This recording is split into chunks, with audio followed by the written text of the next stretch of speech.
G'day listeners and welcome back to another episode of the Keeper League podcast, where the AFL Fantasy Podcast, it doesn't talk about the superstars, we only talk about lesser knowns and the players that are going to bring value to your draft and Keeper League teams.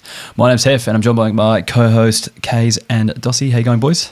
Very well. Hef, how are you? Yeah, not too bad. Kays as he slaps the storage behind us. Just getting used to the new surrounds in this new studio. As you can tell, there's lots of space in this new studio. Kays is crashing into the wall, but we're in the new studio for the week. There's a few new pictures up. Dossy, you want to explain to the listeners what's behind you? Yeah, I've got a lovely picture of Finn McRae and his monstrous pipes right behind me here. Beautiful, nice to be close to them. And I've also got Paddy Dow, the GOAT, over there.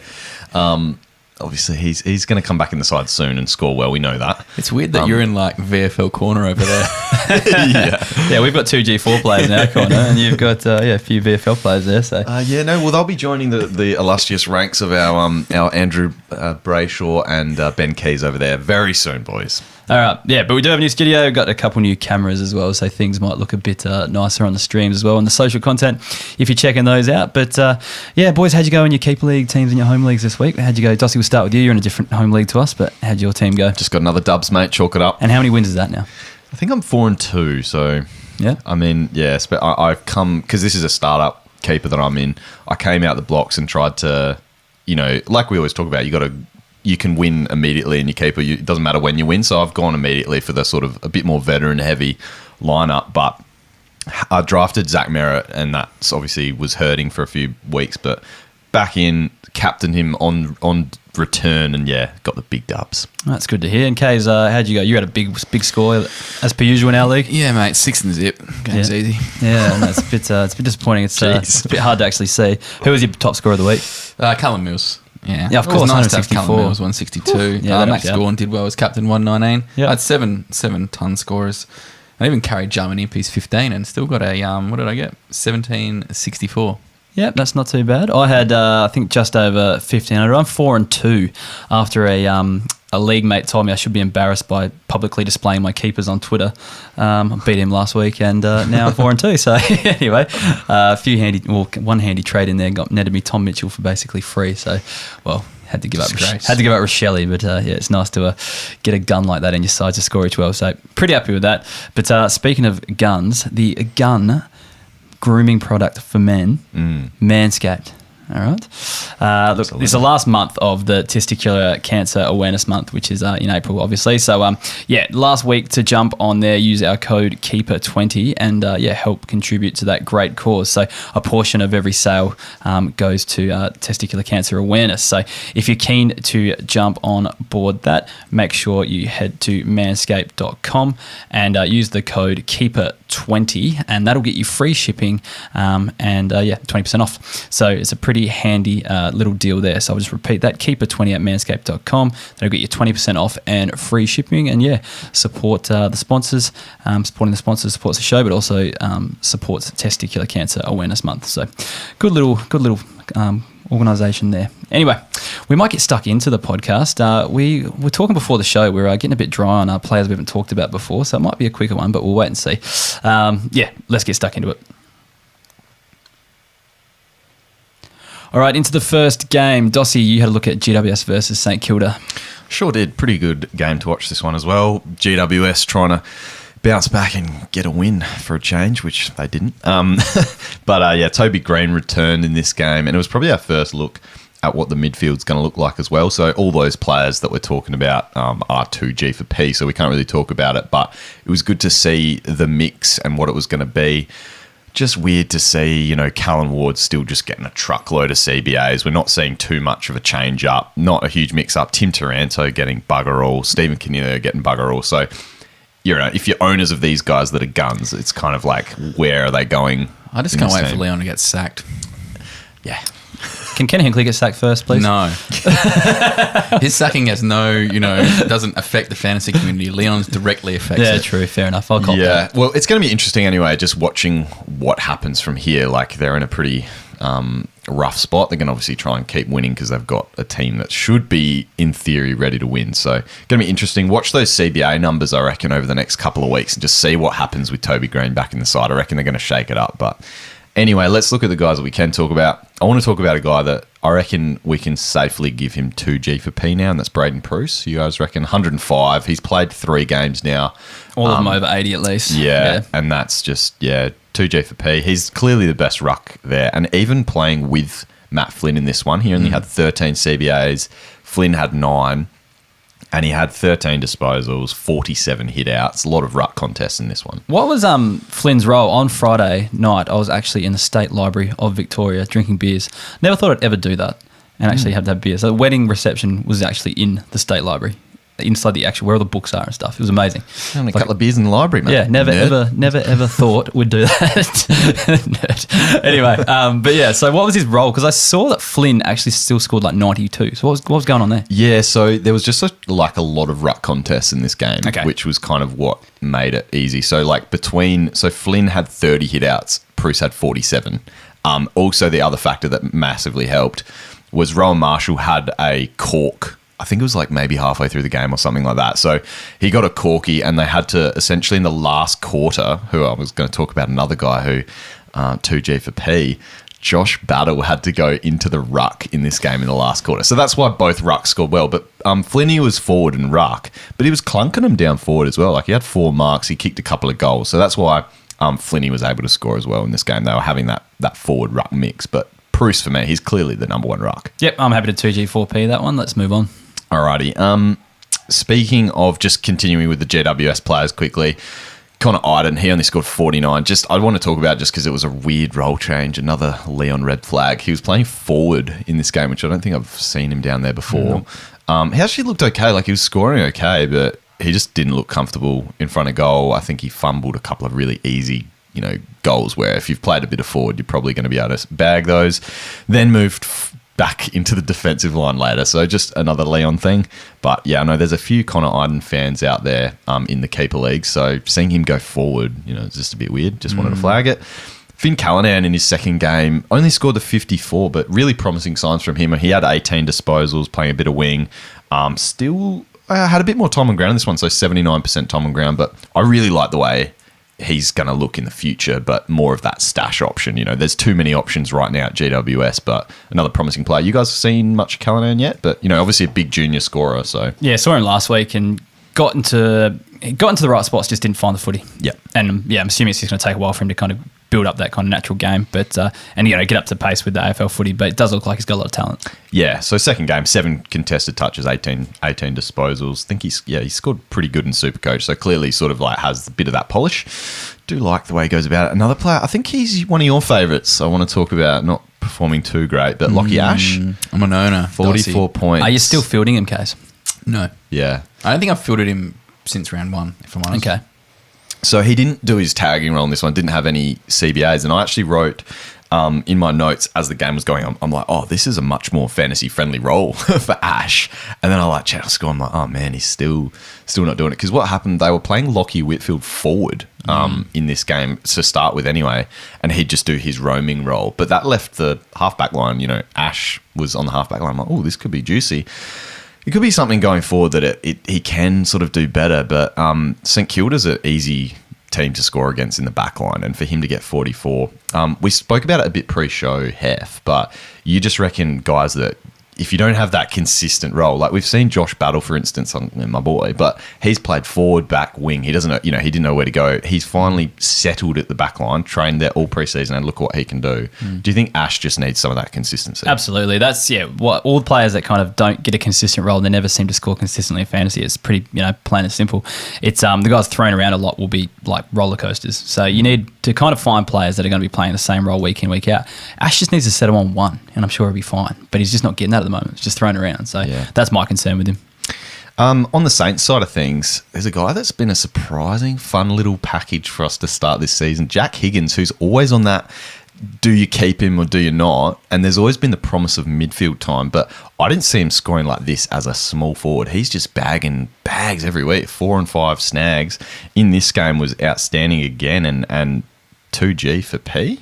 116 points. He's had a few games in a row. Yeah, what's he averaging now? So he's only had one poor game, and that was when he got concussed. Yep. So I'll look at his scores for the season. He's had 66, 102, then the 22 where he got concussed. He's come back for 92 and 116. So that's 3 scores over 90. Do you need one more from him? He's averaging 79, but that includes the concussion game. Yep. What's his ownership? 90% owned, 2G. He's like a poor man's Dylan Moore, really, isn't he? Anyway, it's just awesome return for a guy. For years you've been waiting for this, and to see him score like that, like I said, in the small forward role rather than the midfield, he's a gun now. So yeah, 2G. And Josh Battle, can we 2G for P him as well? No. He's averaging 83. Like he's definitely, average 92. I think if we can look at his bad Higgins. scores, please. Yeah, I know what you're saying, but I said it in the group message, Doss. Like Josh Battle, I'm a big Josh Battle fan. Have been for a long time. I need to put that out there. But his greatest strength is his ability to play anywhere, but it's also his greatest weakness. So he can play a variety of roles.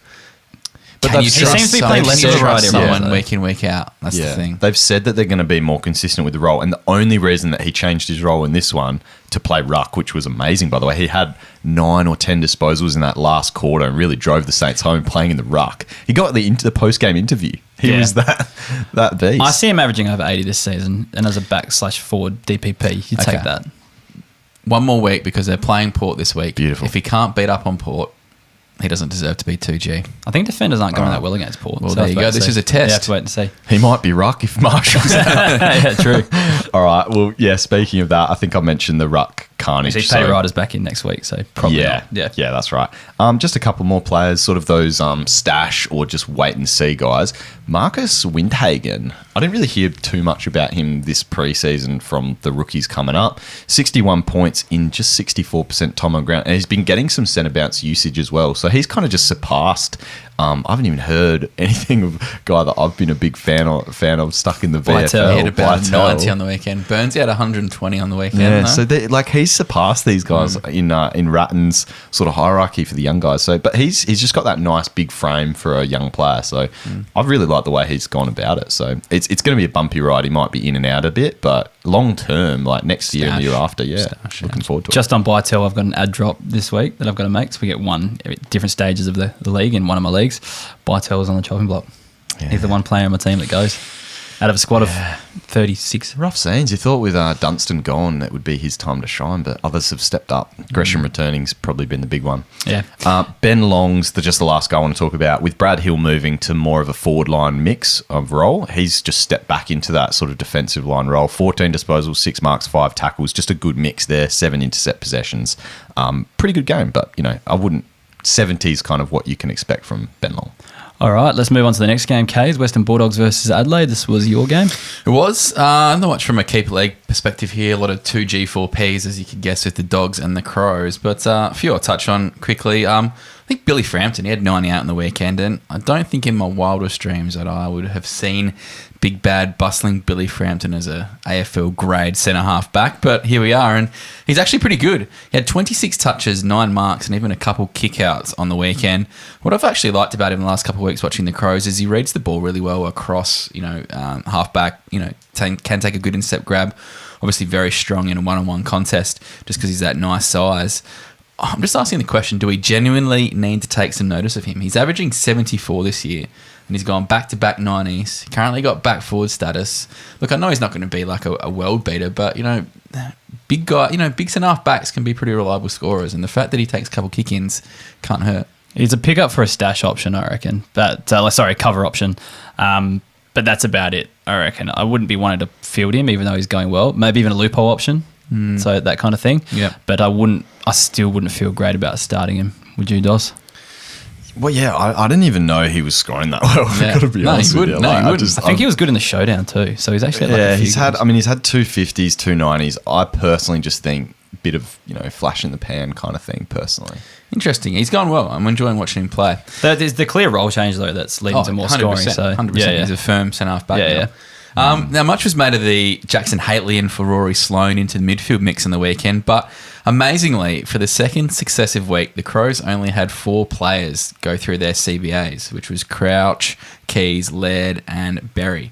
So, people were all like, oh no, who's going to fill the void? Well, actually, no one filled the void. So I did try and flag that last week when Sloane went down, saying it's not necessarily going to be a like for like in because he wasn't actually playing. You did. He wasn't playing that role. Yeah. So, pat on the back of the Oracle. But I'm actually shocked because I thought the thing is with Jackson Haley, I'll talk on him now. He had 13 touches, he had 39 points, and I probably felt he had a bit of a better game than that would suggest. But look, he's a genuine inside player, and I find it crazy that he's been playing so well at Sandford level because he's been playing that inside bull role, and they bring him in, and he kind of plays that bit wing, half forward role, and that's obviously not where his game's at. So why would you even bring someone like that in if you're not going to play him in his role? Bring in bring back James Rowe or someone like that who's actually a forward. It was always the issue with like Will Brodie at Gold Coast before he finally went to Freo, and they're just like, oh, we'll play you where you actually are supposed to play inside mid. It's nuts, eh? It's like, but he's obviously not doing, or he's not going to bring something that they want. But like you said, when are you going to just throw him in there? But when they're winning games, they're probably not going to. And that's the thing. Like Sam Berry had 54 points, and he was one of the only 4 guys at the CBAs.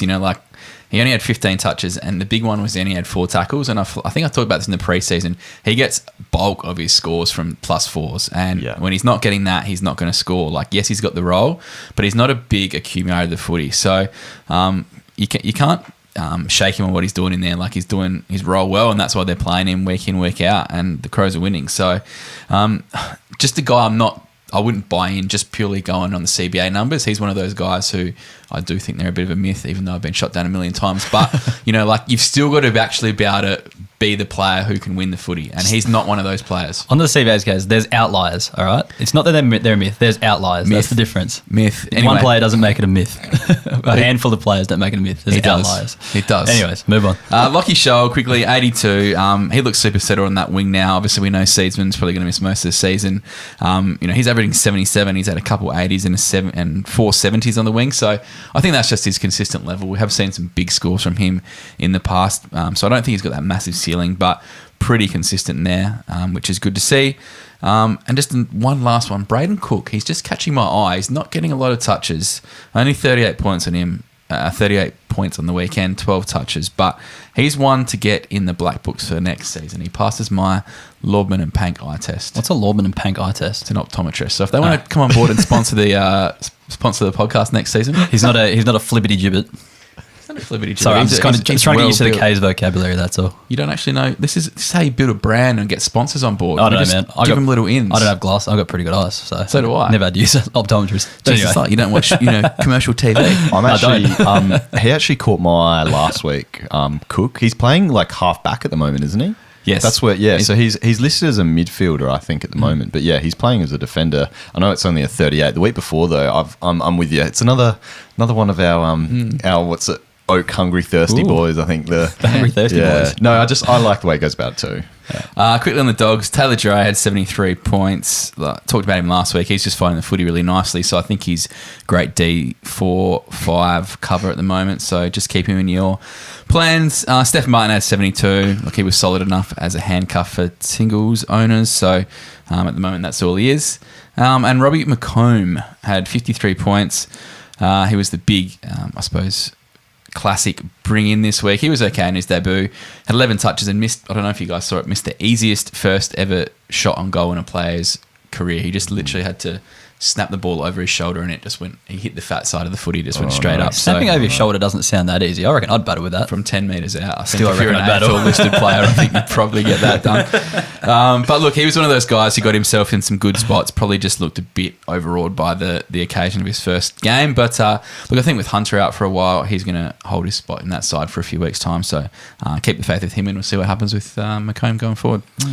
All right, we'll move on to the Port Adelaide versus West Coast game. I didn't actually see this one as I was in Melbourne for most of Saturday, but good to get our first win on the board. Dossy's putting on his West Coast Eagles beanie to show his support. So support the lads. We're supporting the number 1 pick in the draft for next year for the Spoon. Who's that? Have you done any research yet? Not quite. I've got to get into it though because it's I'm looking forward to it. Might be time to start pulling some NAB League numbers. Rookie kit. Yeah, that'd be a good idea. I might just start tanking my keeper league now just so I can get the mighty Weagles number 1 pick. So while we're talking about the Eagles, I'll just say that most of these scores, I don't know how much we can read into them, just because it's the Weagles and they're that bad. I didn't actually realise until I kind of watched them closer this week, and yeah, hard times ahead, I think. It's Dossy. just stream players against them Yeah. for the time being, for sure. Yeah. Anyways, one of those players that I think, I don't know how much we can read into, is Todd Marshall. So he had 137 points, kick 5 goals, and that's actually his second big bag of the year. But again, like, I just don't know how much you can read into it because it was against West Coast. The good thing was he was kind of, making leads, and kind of they were hitting him on the lead and things like that, and it kind of looked a bit nicer for fantasy scoring for him. So it could be something to have a look at over the next few weeks, but I'm not spending a waiver wire pick on him just yet. Do you guys agree? Yeah, he's no good. Yeah, exactly. The big talking point, I guess, is Conor Rozee. Now, could make a case for 2G, 4P, but it's only 2 weeks in a row he's done it. We need another week from him, but 2 big tons in a row, and he's essentially just a full-time midfielder now. So he had 19 CBAs on the weekend, and that was third behind Hayes and Wine. So you don't really count the ruckman, so second best midfielder in terms of CBAs. He had 13 kicks, 18 handballs, just not a great ratio, but he still scored really well. Went at 83% too, which I think is really positive, just using the ball well as well. So again, he's going to be a big name brought into the classic teams this week. Yeah. If he's in your keeper league team, I think you'd be pretty happy right now though, because I think he's going to be 2G, 4P very, very quickly. Like, what a change, because last week he had it was 10 CBAs in the second half. And then that's when they had their massive comeback against Carlton. And Isn't it's it like, amazing when coaches play these players in their correct positions? Like when Darcy Parish was finally played midfield, when Will Brodie's getting, and you go, then you kind of, these are the guys like Lachie Schulz you were talking about, and you just bang your head against the wall because you're like, they're so good, just give them a fucking go, Yeah. I think I reckon you were there too when we went down to it was a pre-season game. Last year. Was it last? No. Yeah, before? No, it was 2021. We went down to South Adelaide. Yeah, went 2020 down there. was COVID, I reckon. Yeah. So, yeah. Watched Conor Rozee play, look like the best player in the AFL, let alone Port, playing in the midfield in their preseason game. And then I think he got injured and didn't play early. But it was like he was beating the first-class midfielders of Port. Oh, sorry, you're talking about the scratch match, not the thing scratchy. And that was like in his second or third year or something. Yeah, that was 2019. But yeah. Did look like he was an absolute gun. But yeah, another week like that, 2G, 4P, easy. Jeremy Finlayson had 116 points. Again, just West Coast Eagles, 5 goals. I reckon enough said on that one. You probably won't watch again. Yeah, well, he got dropped in the second week. Yeah, and then comes up against West Coast and just he got 76 against Carlton last week. I feel that he is a big one. He's only had a couple of hit-outs, but I reckon with no Lysette, he's actually one who may be a bit more prevalent. Ruck forwards are a myth. We've established that. I'm not saying he's a ruck forward. He's only had 4 Lysette out hit-outs. Yeah. No, but they need a bigger body. Just like he has to play taller. That's my, he's not going to get lost. Yeah, okay. Because Lysette would go forward or someone like that. That's my thing. Yeah, okay. I'm just not sure. I'm not sure how much I'd bank on him. Yeah, probably is handy. You can probably go 70 most weeks. So. That's what I mean. Yeah, I guess. He's been dropped, got the kick up the arse. I reckon he's one to keep on your radar. Yeah, probably. I could see him going to 70. Maybe one to look at if you need a forward. Sam Powell-Pepper, now is he 2G, 4P? It's 111 points, 0 CBAs in this game. So genuine forward. He does push in there pretty quickly and works about the ground. Stoppages and forward 50 and all that sort of stuff. He goes to the contest and plays as a midfielder that way. But he's averaging 80 now, and he had 43 in the showdown. So that's his only low score. He hasn't gone up to 70 in any other game. Is he 2G? Listed as a forward, no CBAs. I'm really liking what I'm seeing from him when I'm watching him. I think we need to see him average 80 because this is the first week he got to 80 average. So let's just see if he can continue it for a bit longer. Yeah, and then go from there. You said, how many people? There was 1, 2, 3, 4. There was like 8 people that went over 110 in this game. Yeah, of course. Yeah. But for the season, he's definitely improved. He's going to keep that forward status. That's what I'm loving about it. So there's a few players out there like him that. How many more weeks? 1 more week for him, and then if he goes 80 plus again, I think you can probably go close because I'm not trading him. I own him. Nah. There's no way I'm giving away at the moment. Willem Drew just continues to yo-yo. He had 110 this week. I think it depends on the role he gets and how much time on ground he plays and all that sort of stuff. Well, they still played low tog this week, I think, and still scored pretty well. So he just seems to go big every second week. I think he'd just be a super frustrating player to own. That's all. But I think weren't we? Well, I think I was maybe lower than. I can't remember. You were high because you were telling I was high. Yeah, you were telling us we were wrong on. Well, because I was saying that, I remember Rocky was kind of nurturing him as his guy that was coming up, and that he was going to play the next kind of guy. And you kind of look at their list and who they've got to come into the midfield, and the guys that are obviously now Rozee as well. It's Rozee, Butters, Wines, and pretty much Drew's the next like wave. So I don't know. I think he's going to have a role in there for many years to come. I think so. I don't think he's I don't think the spot in the midfield is the issue. It's more Just so the Tog? Tog and the scoring and how well they can score offload Tog, I think. Move on though, because he's not 2G, 4P. But a player I'm liking at the moment is Mitch Georgiadis. He had 80 points and only kicked 1 goal. So he has a good set of hands, so he took 8 marks, and he was just working a little bit higher up the ground. And he's done that in the last couple of weeks, actually, just pushing up to kind of like the half-back line and just getting a few extra marks and a few extra +6s that way. So, yeah, just one to keep an eye on as well. Riley Bonner had 80 points again. He's so up and down, but just a lot of cheap pill across half-back. He's really not a bad defensive option if you need one.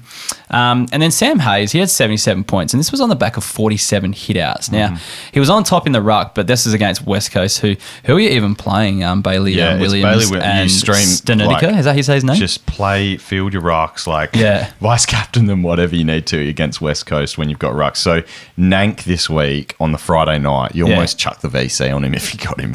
Well, he went big last week against Melbourne. Like, if he's doing that again, he's going to do that against West Coast. So he's going to go ham. You just do that at the moment because they've got no one that can win hit-outs. Like, Williams just isn't ready. On Sam Hayes, though, like, he's going to get the next 10 weeks in a row, essentially. Yep. So I think we'll see a few good scores like this. So he's probably worth owning if you need rucks. You'll see a few 70s and things like that throughout that, I reckon. Doesn't do a lot in terms of around the ground, although this week he definitely got on board a few more mark kicks and things like that. But the 47 hit-outs was where he did most of his scoring, that's for sure. Look, he's got the Saints this week who, depending on who can get up, I mean, we'll probably see Ryder come back in the side, but... I don't know how we're going against them, but like Ryder's a pretty handy ruckman, but we'll have to wait and see. But like I said, he's going to have a smattering of good scores in there, just given the opportunity he's going to get, I think. So he's definitely, if you can, you loophole and see how he goes. Kane Farrell returned for his first game of the year after an ACL injury last year. Played half forward mainly, but yeah, Port like to use him on the wing, and he is listed as a forward. So I reckon as he builds in, he'll probably move into a more wing time. Had 73 points on the weekend, so he could be a good pickup there. Now, a bit of a controversial one for my last one, but Travis Boak, is he a sell high option? So the last few weeks he's been in the 50s. In terms of CBAs. He had 80 the week before that. And it seems to be since Rozee has gone in, he has really dipped. He still scored well on the weekend. I think he had 110, but again, it was against West Coast. But yeah, Butters was way down in output on the weekend as well. So I think he only had 8 CBAs because he was sick during the week.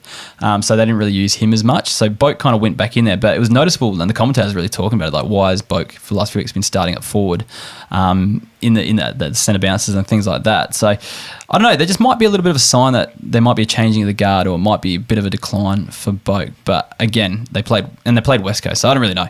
What do you think, Kaz? You're an owner. Do you reckon there's any chance? Well, obviously I'm in the contention, so no, but I watched some snippets of this game. Like, he loves +6s. Like, he's always a switch option. He's always waving his little arms up in the middle of the ground. Like, they use him all the time. Did you say he's hungry thirsty? He's hungry thirsty. If he calls for it, they kick it to him.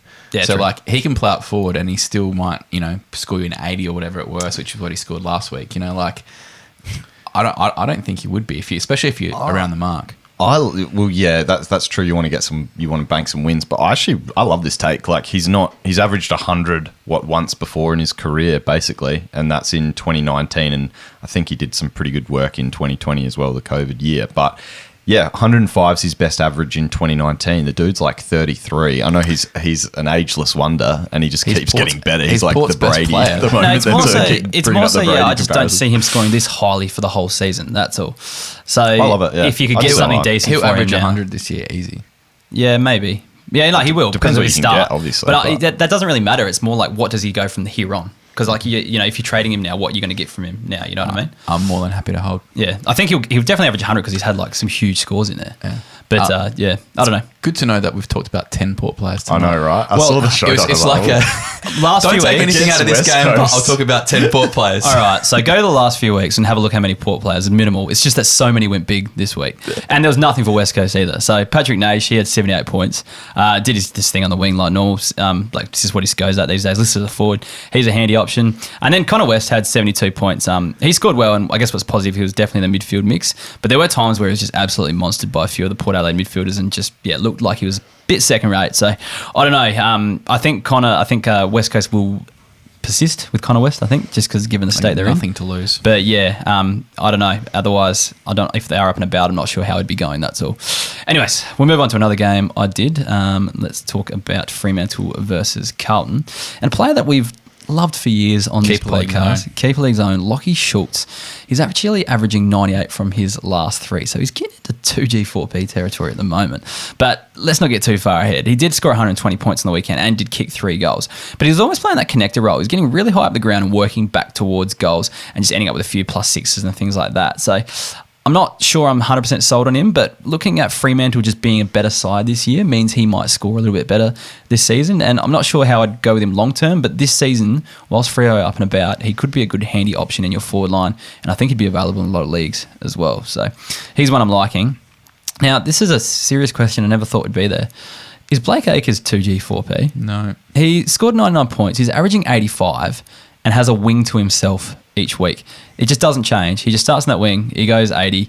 I know he's never gone big before, but this year, it's just so hard for him to score into 80. That's the thing.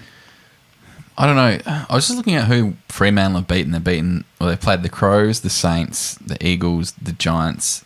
It's been a pretty easy run. And the Carlton. It's been a pretty easy run. It's been a pretty easy run. Yeah. So, like, are we going to buy... they've got Geelong this week, which is going to be a test. North Melbourne, Gold Coast, they're going to have a tough run home, I reckon, at some stage. Yeah, I know.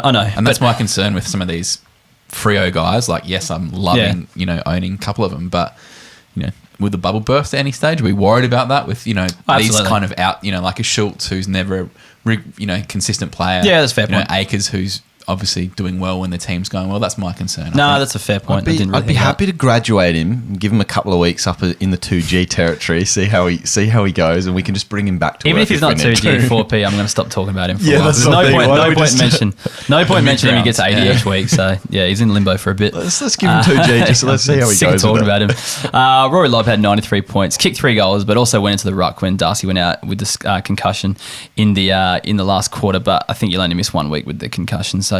I don't think we'll see a permanent bump out of him, but yeah, like Freo, as you said, Freo being up and about, he's scoring a bit better. And then Geordie Clark put up a good score this weekend, 92 points. Nothing different on the roll, but yeah, just found a lot more of the footy against Carlton. So he had 80 last week as well. So hopefully he can kind of just build from here because he had a few lower scores earlier in the season, but he's starting to trend upwards, which is nice to see. On the Carlton front, Jacob Wiedering's an interesting one because he had 90 points and we saw a lot more of this last season. So he had 13 marks in defence and he hasn't been getting as many marks this season. So yeah, he just did this a lot more frequently last year when he averaged 73. And he was only averaging 53 this game before this game. So that's a 20-point reduction in scoring this year. And I guess a lot of it's got to do with the way the game's being played. There's a lot less mark chip in the back line. And Carlton being better, there's just not as many marks for him to intercept, I think. I think the Liam Jones factor is probably underrated too. True. Like he was the one that could lock down, whereas Wiedering could float in front. So yeah, I don't think he's going to have the same ceiling like that he could if they had another lockdown player in that defence. He needs McGovern back, or vice versa. One of them's going to play well when that happens. Yeah, and it's probably actually going to be McGovern if he does come back, the one that will score better. But so Wiedering's probably not really an option for now. Another similar type of player, but Lewis Young had 88 points, and same as Wiedering really before he went forward, but he had 10 marks in defence as well. So there was just a bit of bombing, and they were getting in there and taking a few marks. He did go forward late and kick the goal, but Lewis Young's not my radar at all. One guy he is now, though, is Tom de Koning. So he had 85 points. And Pitnet went down, or Pitnet, I don't really know how you say it. People hear it differently each week. He went down early, and the suspected injury is a PCL injury from one of those knee-on-knee collisions. But then Carlton came out today and said they were hoping it was just a corky. So, but anyway, regardless of that, Tom de Koning stepped up into the ruck in that time, and he put up an 85. So I think that was just positive signs. We saw earlier in the year he went into as a number 1 ruck and didn't score really well. He went in here for 3/4 of a game and scored really well. So I don't know. He might put some decent scores if Pitnet is out for a little bit. That's just what I'm thinking. Now, Dossy, we had a little comment here on the chat here. Tim Whiffen, I'm not sure if you know him, but he says that silky smooth voice is the only reason I listen to this podcast. So let's take it away with. I didn't know he's talking about Doss. He said "G'day Doss" at the top. He actually actually said "G'day Doss." I might have been talking at that stage. No, Tim Whiffen literally said Tim's G'day, my boy. G'day I know Doss. Tim. G'day Tim. All right, there you Fuck go. you, Tim. Oh, Jesus. I'm just joking. Oh, we love you, Tim, even if Kays doesn't. Dossy, next game for you, mate. Let's go. Yeah, all right. So I'm looking at the North Melbourne Geelong game, and guys, I'm vowing that this is my last North Melbourne game for a long time. You guys are going already said I'm not doing any more North. So I'll do it just to watch Bailey Scott. I'm happy to do it. You guys, you've got the next rest of the season, mate. So good luck with that. Good luck with that.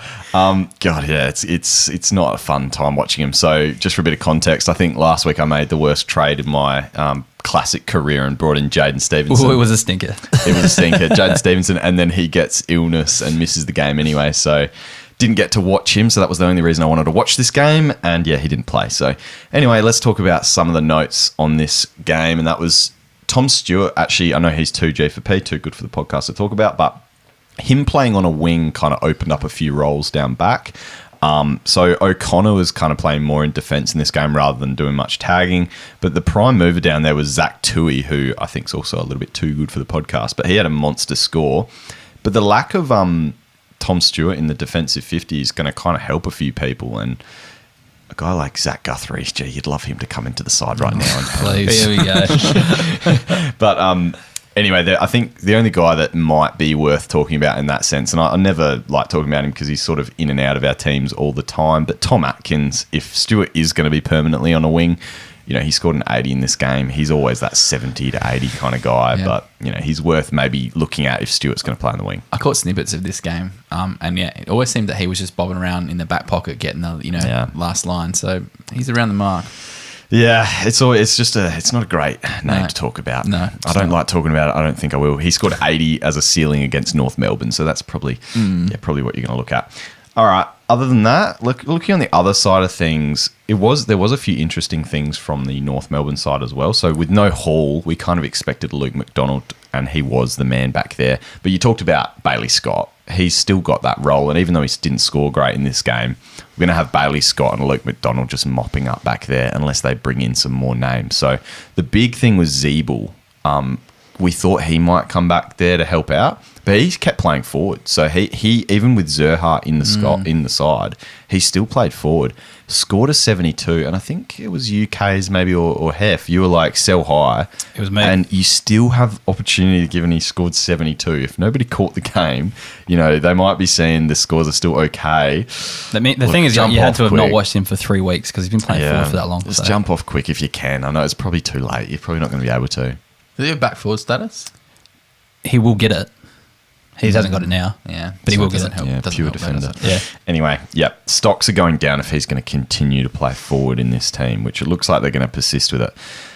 Guys, the Blitzarv's playing ruck now. That's been consistent for a few weeks. Do you reckon it's just going to stay? Because I think we keep talking about him. He's almost borderline too good for the podcast out, it's now. Keep happening. And that's for like another 8 weeks or something. I think you got a 2G him. Yeah. Yeah. I think what was happening was they were kind of biding their time for Segler and didn't want to lock, assign Blitzarv to a kind of permanent role like that. But now Segler's gone. It's just like, we'll play you now. That's where you're playing. Like I said, De Conning's inclusion, I think, I've mentioned it for a few weeks. I think that's just freed him up to be able to play that role. Yep. All right, 2G, we'll be happy to welcome him back if Radagalair or someone else comes in and helps out there. The other player I wanted to talk about here from the Kangaroos side of things, I just want to flag... It's Taron Thomas, by low, of course, but he's putting up some absolute stinkers. He's not B2P yet, mate. He's not B2P. Back to the podcast. For those who have never listened to the podcast before, you get 2G4P, which is too good for the podcast. Look, I'm just flagging. You put up a few stinkers, you come back to the podcast. But can we bring him back for just a week or two? Nah. He's only been back. He's only been back for 2 weeks, hasn't he? No, his second 49. His first week back. 38% time on ground. Yeah, it's his first week. First week back. No, give him some time, mate. It's a bit of a rocket, mate. He needs and he plays one of the best teams in the league. Yeah, exactly. He wasn't going to get an easy appeal. And he plays for one of the shittest teams in the league, so they're not going to help him out when he's coming back as well. So, they'll put the weight of the world on his shoulders. Anyway, just take it on board, Taryn, and be better. Another good spectacle to watch, Kays, was the Gold Coast versus Brisbane game, I'm assuming. God, this was a horrible game to watch. Just absolutely awful. Like, it was rainy and slippery, and like one of those games where looked like Brisbane weren't really trying, and you knew that Gold Coast were never going to beat them. Like, it was just a debacle. Anyway, Ben Ainsworth, got to talk about him. 111 points, and he was probably one of the highlights from a fantasy point of view, because this is the game that he can actually play when he puts his mind to it. Just annoying he doesn't do it each week. Possibly suited by the conditions on the night, but I just loved his work ethic on the night was fantastic. He was working up and down the ground, getting some ball in defence, getting up forward. He was he was really good. It's just been seems like he's been too lazy for too long, but he had 22 touches, 1 goal and 6 tackles, which is just the perfect half-forward flankers game. And look, he's had an okay year with this ton, but he's had a couple of 80s in 3+ scores, so it's just basically pure Ben Ainsworth season. Hef, I know you own him now, so I don't know what you're doing with him. Are you happy with obviously you're happy with a ton, but He's had back-to-back good scores, hasn't he? no. No, I thought he's had a few good ones throughout the season. He's had 2 80s, 100, and then 3 sub-60s or something Yeah, like that. he's if I had the option, I'd be streaming him. Yes. So most weeks, or like Correct. loopholing him. Yeah. So, but the thing is, he's more than capable of putting up a good score here and there. So he's a pretty good option for it. But You just got to play Unfortunately- roulette to see which week it's going to happen. Yeah, That's the unfortunately with forwards, it's just a bit hard to not play him each week. He's definitely one of my better ones. But yeah, well, he's averaging 70. That's not 73. It's not the worst thing in the world. It's okay. It's okay. Some good news for the night was Conor Burick's return. He had 58 points. Glad to see him back. He had some good games in the VFL. Did an ACL last year, so he started quite slowly and a bit fumbly, which is probably to be understood. We first came back, 12 months out, but ended the night with 12 touches and 4 tackles. Only played 72% time on ground, so we'll kind of bump that up. Only 11% owned for keeper leagues. If you do need a defender going forward, I think he's had some really good junior numbers. Hef, you've been high on him for a while. I think he's one.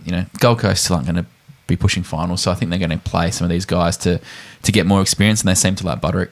I have called on him majorly in terms of fantasy. I just don't think he's going to reach those heights of those juniors scoring in the role he's playing for this club.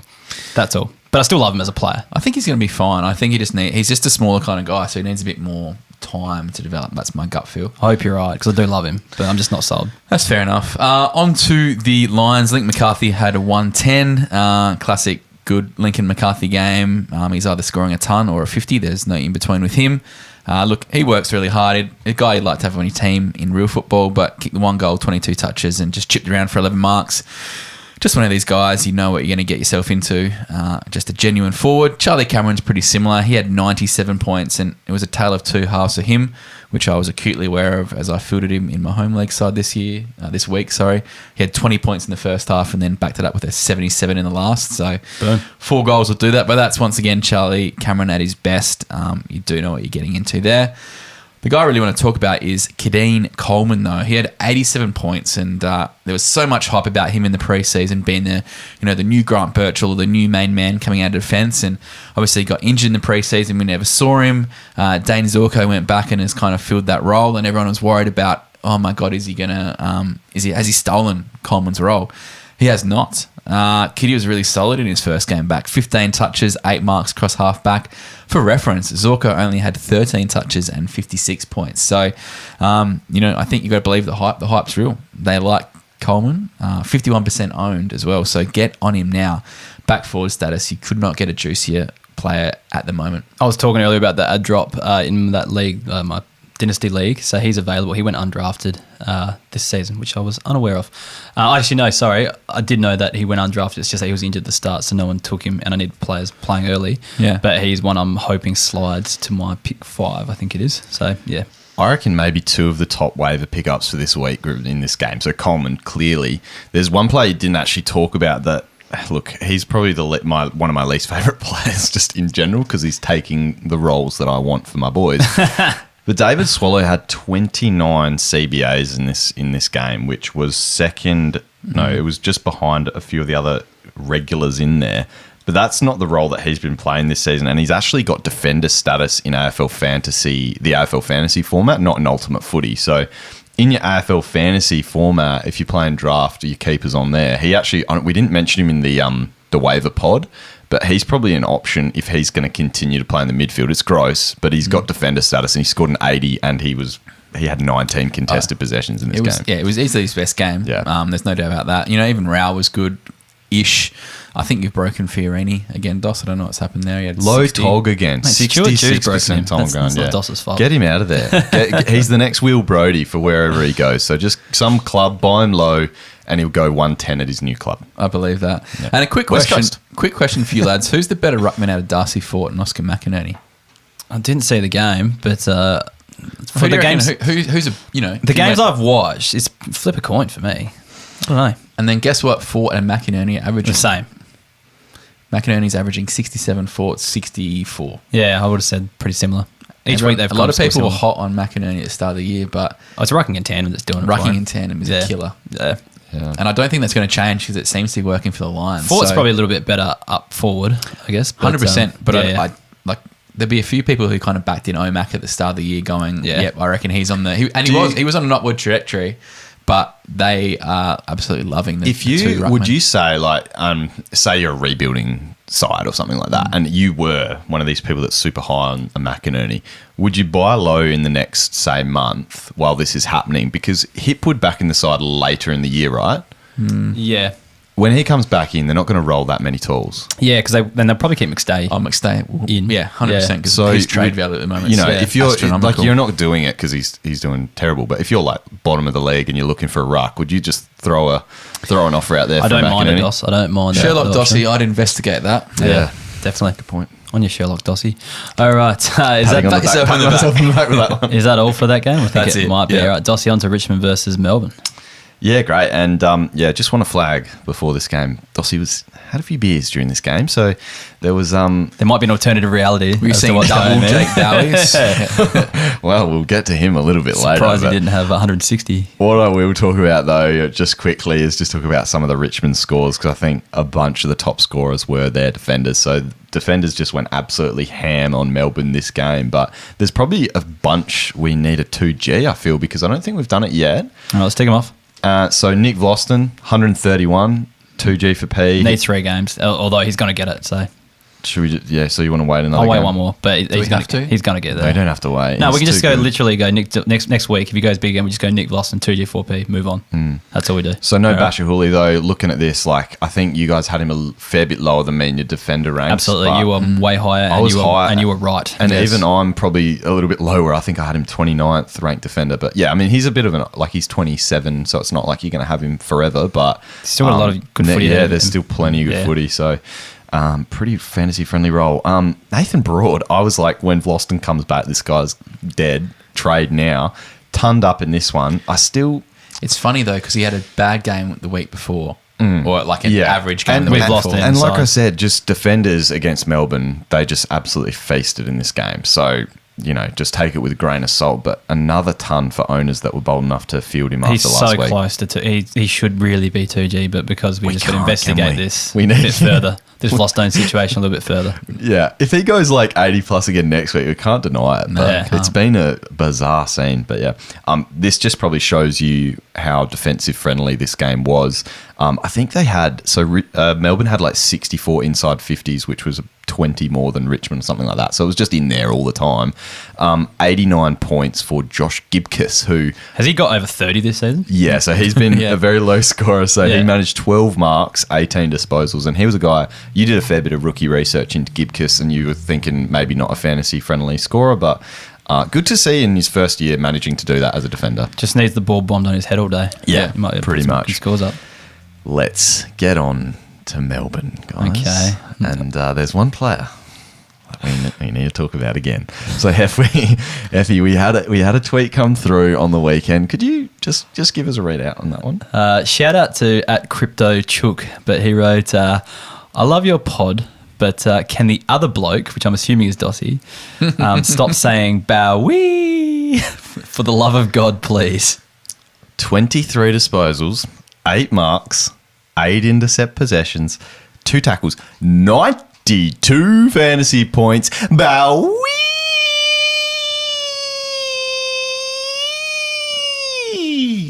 Bowie. CryptoChook is going to love that. But yeah, look, I watched bits and pieces of this game, but he seemed to be just in and amongst it all the time. And to see his post-game interview as well, that was pretty funny He's as well. classic So as he's well, a pretty funny yeah. dude. Nah, he looks funny. He is funny. He's one of those guys you look at and he goes, he'd be a funny bloke. He's just, and just love his role, love the way he plays. Just a lot about him that you love to see. Richmond, you know, defenders do score well against Richmond. We were expecting a nice score, but for him to pop a 92 again, you know, he's looking the goods, and he's a great young player to own.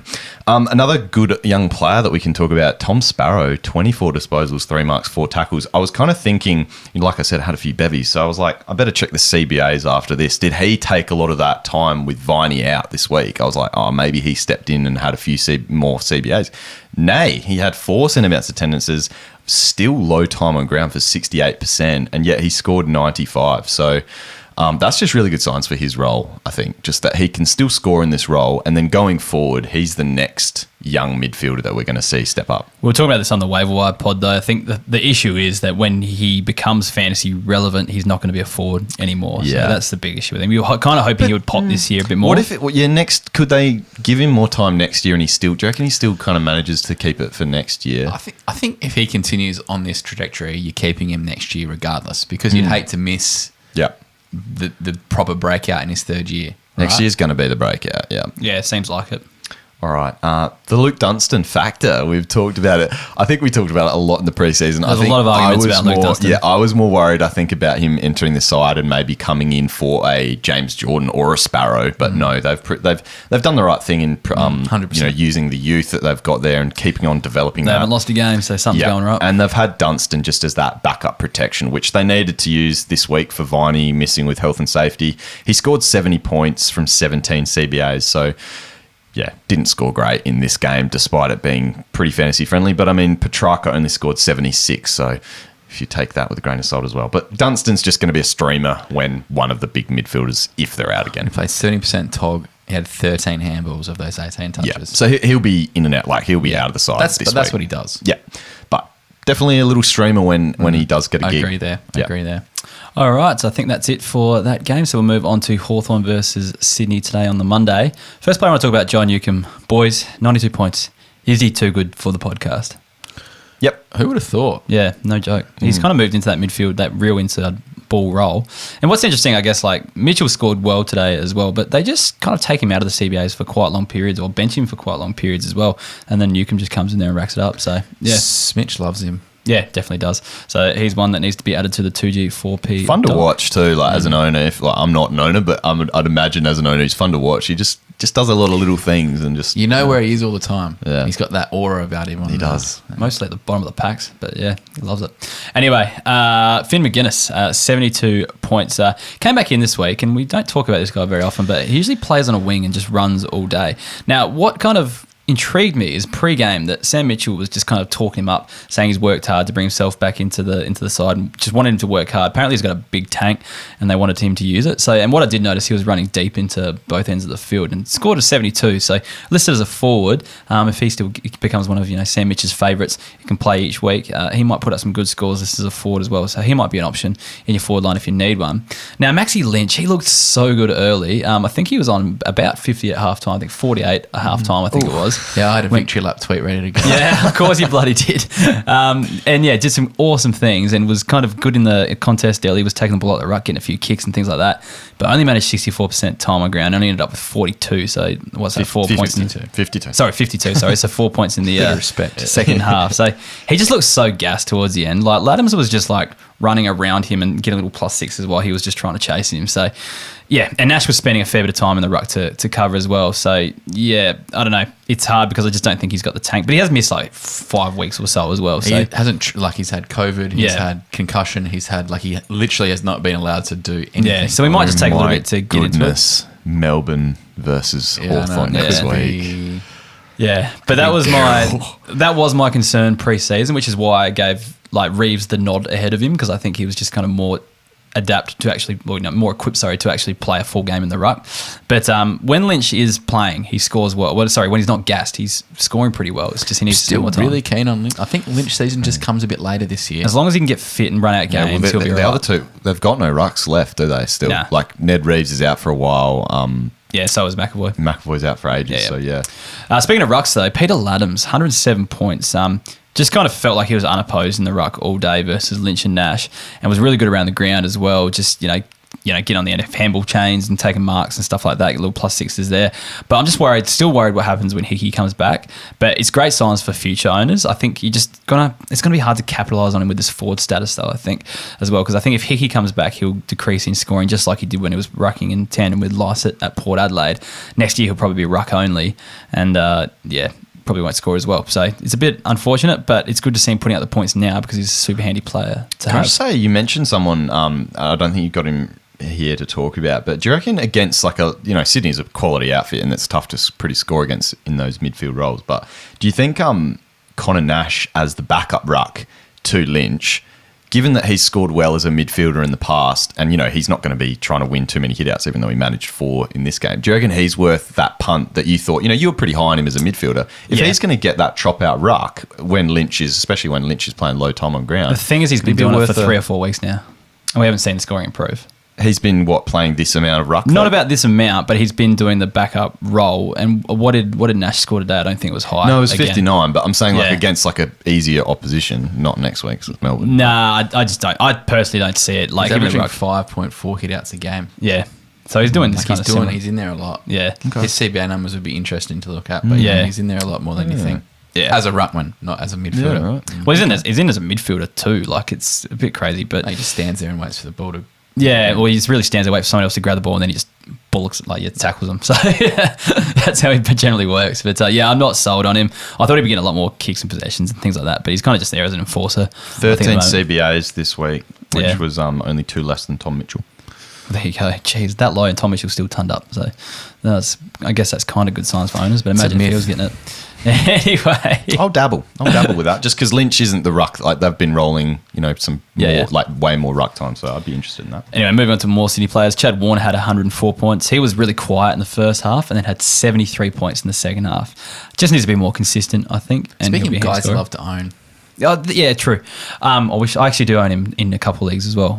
But yeah, it's just the whole Sydney too many mouths to feed. We'll talk about James Rowbottom as well. He's another one, because he's not 2G4P technically, but he's close. But yeah, just that too many mouths thing. He had James Rowbottom 85 points. It's just, it's hard for those guys to be consistent. Super easy for mids to score. And that too as well. I know. But even last week, Rowbottom, I think 80'd again. It's just around the mark, but yeah, I don't know. Anyway, Justin McInerney had 95 points, listed as a defender. We 2G4P him for the season, you'd say. It's too hard to keep him in the show for that. He's a gun. Lance Franklin is another one. So he kicked 3 goals, 4. So hit the scoreboard 7 times, guys.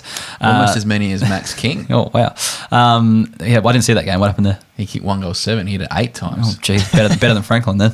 93 points. He was just targeted so often. Sydney are just so buddy-centric. So I think he's just worth owning for flag contenders. It could be his last season. So you might be able to just get him pretty cheap in a trade if you're just going to give up a rookie that might play well next year. He's still got 5 years left on his contract, mate. Yeah. And he'll re-sign for another 10. Yeah. Amazing. Well, it's probably worth it actually in the 2,000 goals. The Guernsey sales and the people that rock up to watch him. So it probably is worth it. Still a gun too. Will Hayward is the next one. 83 points. Lively out forward, worked around the ground a bit. Hawthorne are just an easy team to score against, so I'm not reading into that one too much.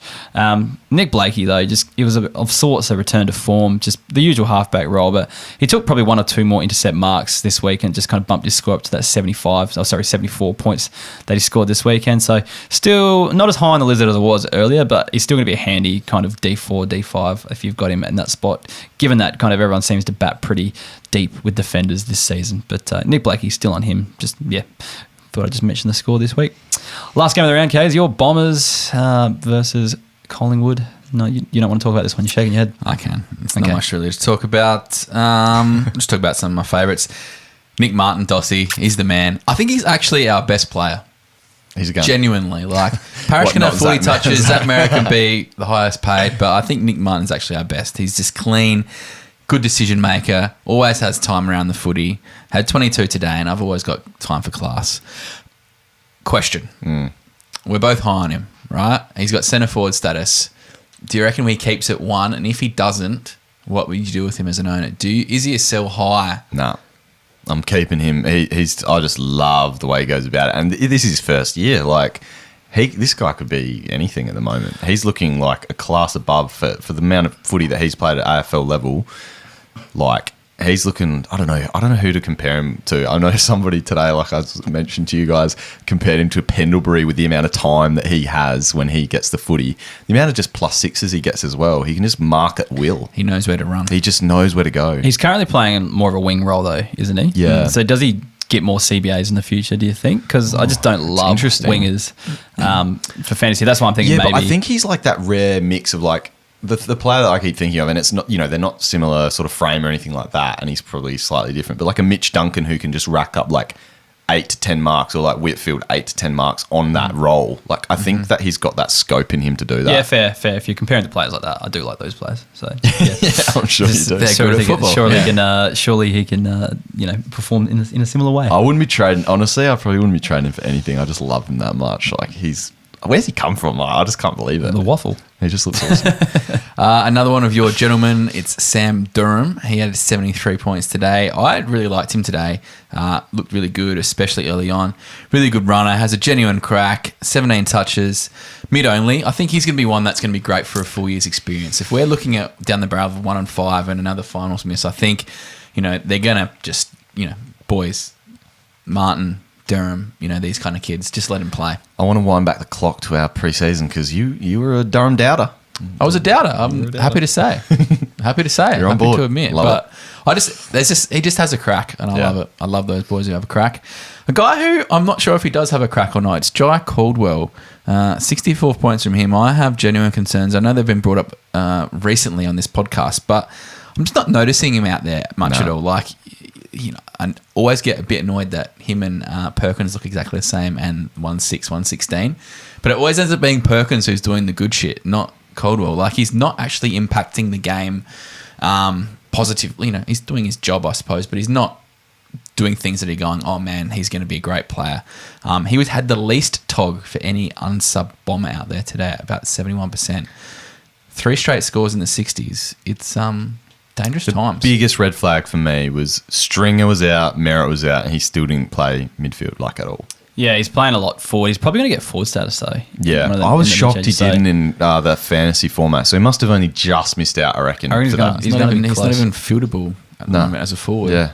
That's the issue. I don't know. Like, he has put up a couple of 80s. He's turned up this season, but he's just had 60s in the last few weeks since he's been genuinely playing up forward. You just got to wait for that role, but it's like he went there to play more midfield. And it's like there's not a spot Here we go, another guy who should be playing a role. The thing with Caldwell, and I'm an owner, so this is kind of the scenario I'm hoping for. Plays forward most of this year, retains forward status for next year, then gets the role, and that's the last chance I'm giving him after owning him for like 4 years. Then they move like Shield out, and I'm hoping that happens. If that happens, then I'm cheering. If not, I'm flicking him after that. I'm done with him. But I think the difference was as well that we thought like McGrath was kind of moving onto that half back line in the preseason. It's like, oh, okay, they're going to try this out, and then he's just back in the guts again. So it's like, oh, okay. Did McGrath start on in defence side today, or was he still in there heaps? I'll have a look at the CBAs, but CBAs. Oh, okay, yes. What would you do? Would you buy low Caldwell? As an owner, I'm waiting it out. This is as low as it's going to come. Yeah, I wouldn't sell this low, but I'll probably buy low, but very low. Mm-hmm. Yeah. I need to give a tip of the cap to Nicholas Hind. He had 48 points, 14 touches in just a quarter after being subbed at 3/4 time, which is an outstanding effort. So, McGrath was halfback today, so that's a good call. So, he was the 4th in line for CBA's Caldwell. So it was Parrish, Merritt, Shield, and Caldwell. But 10 CBAs, 70% TOG. Just like did McGrath get any CBAs? He got 2. Okay. Yeah. Anyway. Lastly, I just want to talk about the medalist, Jack Ginnivan, my boy, 79 points. Can't wait for Dossy to get the Ginnivan.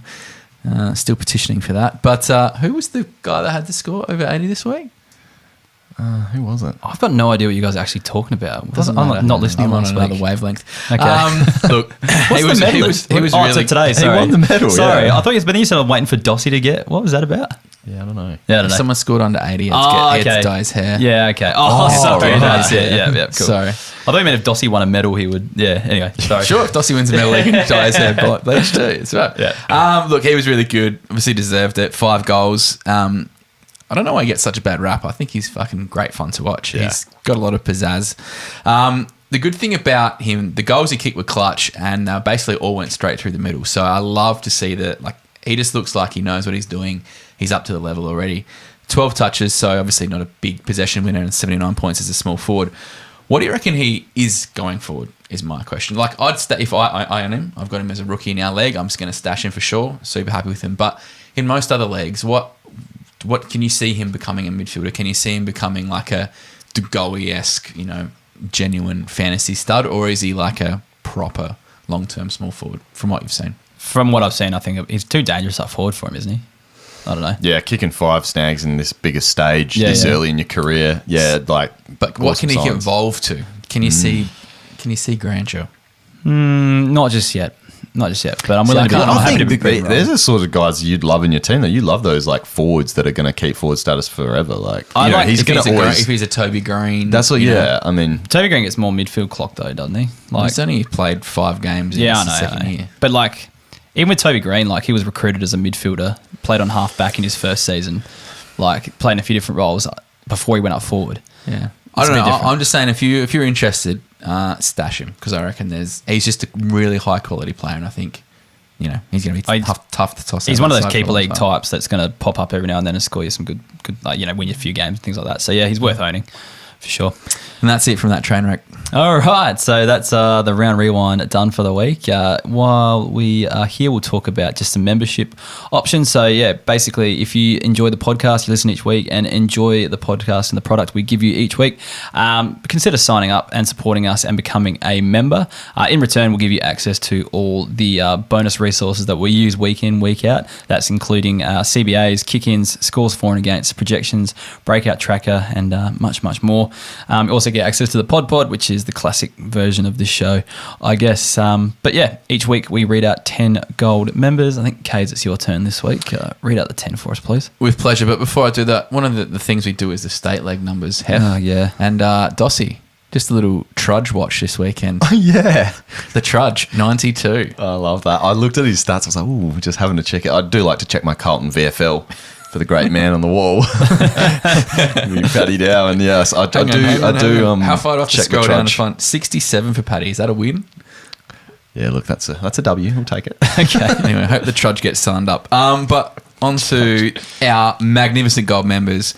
Scott the Chicho, Michael Priest, Phil Smeets, Alan Svensson, Jason McMahon, Anton Centric, Paul Erickson, James Kalaris, Matthew Schweitzer, and KJ Marn. All right, thank you to those gold members. Moving on to the podcast reviews. We actually got a review on Apple Podcasts this week, so I'll read it out. It says, Trader's Friend, that's what it's titled, and he says this podcast is the best. I play multiple forms of fantasy football without actually playing in a keeper league, but this is still my favourite fantasy football podcast. I listen to the weekly review at the same time as checking the stats and the heat maps on the AFL app. I make my decisions on who to target in the trades on the waiver wire / free agent based on this.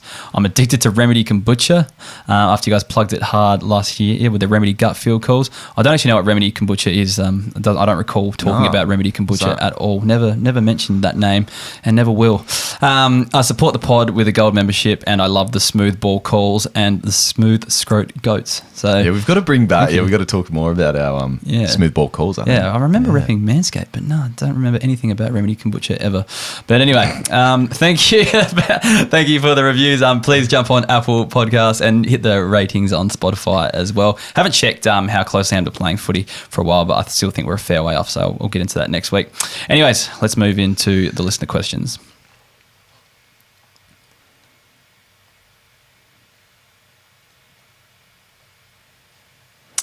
All right, into the listener question for this week. Only a few here, so we'll get through them pretty quickly.